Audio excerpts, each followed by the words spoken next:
ये जीवन ऊपर वाले का आपके लिए एक तोहफा है। भगवान ने आपको ये जीवन तोहफे के रूप में दिया है। ये तोहफा हाथ खोले बाहें पसारे आपका इंतजार कर रहा है, पर आप भी अजीब जिद्दी हो, एक हाथ भी ऊपर नहीं उठाते हो। इसलिए पढ़ना है कि ये जो खूबसूरत जीवन है इसको पूरी तरह से हम खुशी खुशी जी सके।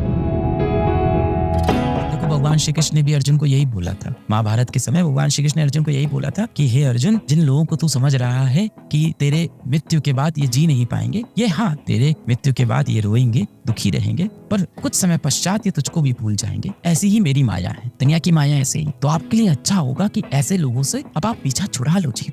क्यों चीजों को इतना जटिल करना है? आप बहुत होनहार थे, आपको याद है आप कितने होनहार थे? आप बचपन में कितना अच्छा कर रहे थे अपनी पढ़ाई में, अपने खेल में। हो सकता हो आप बहुत अच्छे ओरेटर थे, स्पीचेस देते थे, आप बहुत अच्छे से खुद को रखते थे, हमेशा बाल झाड़ के खुद को ग्रूम करके रखते थे। क्या हालत बना ली बेटा आपने, किस चीज के? इसलिए भगवान श्री कृष्ण ने आपको ये जीवन दिया था। जीवन में प्रेम करना बुरी बात नहीं है, प्रेम करना बहुत अच्छी। आपके जीवन में भी ऐसे कई लोग हैं जो आपको बहुत प्रेम करते हैं, जो आपसे समय समय पूछते हैं कि बेटा रात का खाना खाया कि नहीं। जब आप उनसे बोलते हो कि मम्मी एक रोटी दे दो, तो वो 2 रोटी दे देते हैं। जिनसे आप जितना भी चिढ़ के बात कर लो, जितना भी गुस्से में बात कर लो, खुद आके आपसे कई बार माफी भी मांग लेते हैं। क्या हुआ, मुझसे नाराज हो क्या बेटा? जाहिर सी बात है कि वो आपसे बेतहाशा प्रेम करते हैं। तो ऐसे लोगों से प्रेम करो ना। यही है, आप सब जो मेरे से इतनी क्वेश्चन पूछते रहते हो, इन सब का जो सोल्यूशन है इन्हीं बेसिक चीजों में आप बचाओ। मैं यहाँ कोई स्ट्रेटजी लिख दूं मोटिवेट होने की, यहाँ कोई मैं मोटिवेशनल ज्ञान आपको दे दूं, उससे आप मोटिवेट हो जाओ, वो एनर्जी आपके अंदर 1-2 दिन रहेगी। बात आ गई है जो सत्य है वो सुनने की, उसको अब समझने की। अपने जीवन का सत्य समझो। कब तक इन चीजों को इग्नोर करते रहोगे, इन चीजों से भागते रहोगे? नहीं चलेगा ऐसे काम। बात आपको रीजन चाहिए, कारण चाहिए कि मैं क्यों पढ़ाई कर रहा हूँ, मैं क्यों मेहनत कर रहा हूँ, मैं क्यों यूं भागा जा रहा हूँ, दौड़ा जा रहा हूँ। आपको इसके पीछे का कारण चाहिए। देखिए, मोटिवेशन क्या है, ऐसे कोई पुड़िया में बंद करके तो मैं आपको दूंगा नहीं कि आप खा लोगे और आप मोटिवेट हो जाओगे। आपको कारण चाहिए कि आप क्यों इतनी मेहनत कर रहे हो,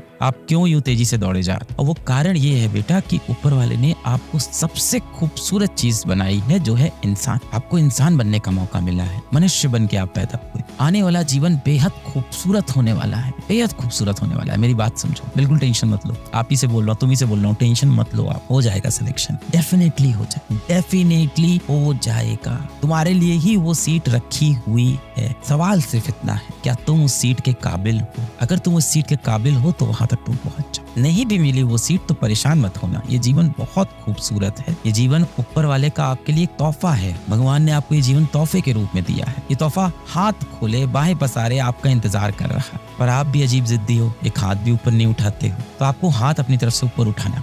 किस लिए पढ़ूं सर? पढ़ लिख के बड़ा आदमी बनना है, मेहनत करना है, जीवन बहुत कठोर है, दुनिया में बहुत कंपटीशन है, मुझे लड़ना है, भिड़ना है, मुझे कुछ करके दिखाना है, वरना मैं गरीब मर जाऊंगा, वरना मुझे भीख मांगनी पड़ेगी, मेरा जीवन खराब हो जाएगा। नहीं भाई, इसलिए नहीं पढ़ना। इसलिए पढ़ना है कि इस जीवन का मजा ले। इसलिए पढ़ना है कि ये जो खूबसूरत जीवन है इसको पूरी तरह से हम खुशी खुशी जी सके।